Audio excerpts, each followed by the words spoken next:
Well, Eric Adams sent the 2025 mayoral race into a little chaos, announcing he's going to skip the Democratic primary and seek re-election as an independent instead. The move comes just a day after a judge dismissed a 5-count corruption indictment against him. So what is next? Joining us now to discuss the impact this is going to have on the race is political strategist and good friend of ours, JC's Polanco. Hey, JC, how are you?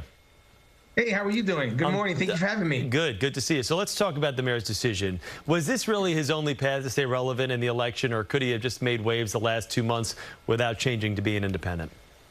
Well, I think he could make all the waves he wanted. I think he was dead on arrival in a primary in June. I think it was too late for him to have a real shot to win a primary in the next couple of weeks. Now, what's interesting is that he actually does have a very interesting strategy here. He says, you know, I'm going to skip something I'm going to definitely lose in June, but I'll see you in November. Yeah. So make himself relevant instead for a few weeks, for a few months. Not bad, Chris.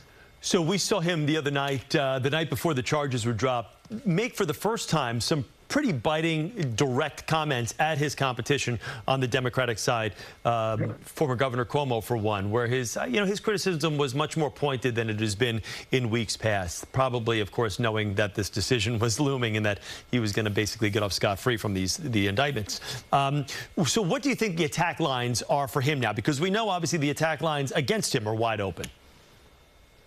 Well, you know what? He's going to be able to try to do his very best to come after the former governor and try to bring up everything from a few years ago, from the resignation from office, from signing some of the legislation that the mayor believes has made New York City less safe, focusing on some of the governor's liberal policies, trying to reinvigorate people into remembering why he resigned in the first place. And I think that he's going to do his very best to bring in the second candidate who's leading the Democratic primary pack, by reminding folks that he is a member of the Democratic Socialists of America, and reminding all of the voters of what some of the things in their charters are, because I think the devil's in the details with that candidate. His name is Mondani, an assemblyman, a 33-year-old assemblyman out of Queens.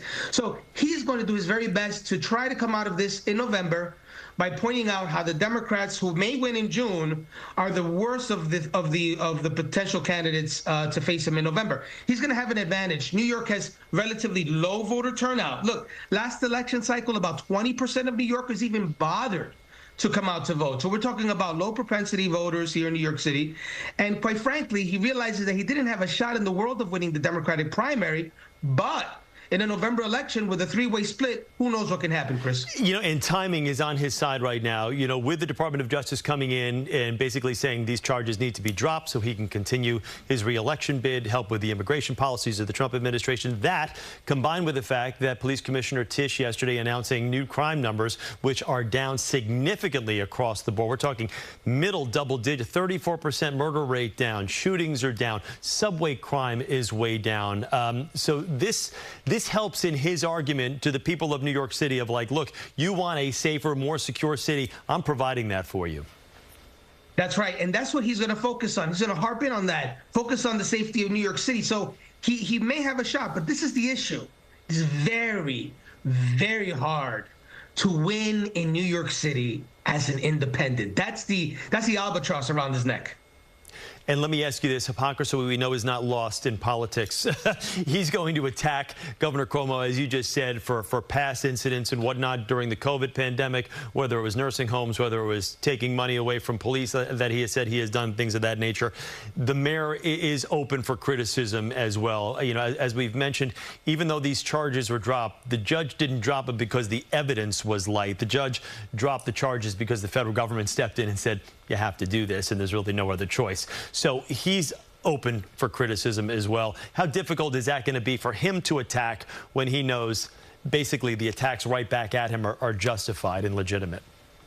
My goodness, it's almost impossible. It's why he had to run out of the Democratic primary, Chris. Look, 78 pages from Judge Ho explaining how this appears to be a quid pro quo with the White House. And what's the kiss of death in New York City in a Democratic primary? Having Donald Trump try to help you in any way whatsoever. And that's what it looked like in this scenario. So it's very difficult for him to say, hey, listen, I did nothing wrong when New York City never had the opportunity to evaluate some of the evidence.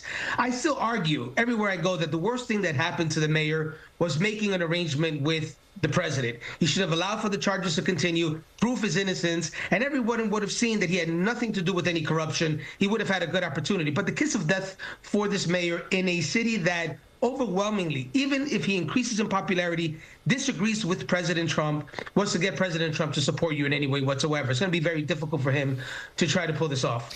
All right, JC, thank you. It's going to be very interesting to see how it all plays out. June, of course, you know, one of those benchmark dates, and then, of course, the election November 4. Thank you, JC. Great to see you. Good to see you. Thank you.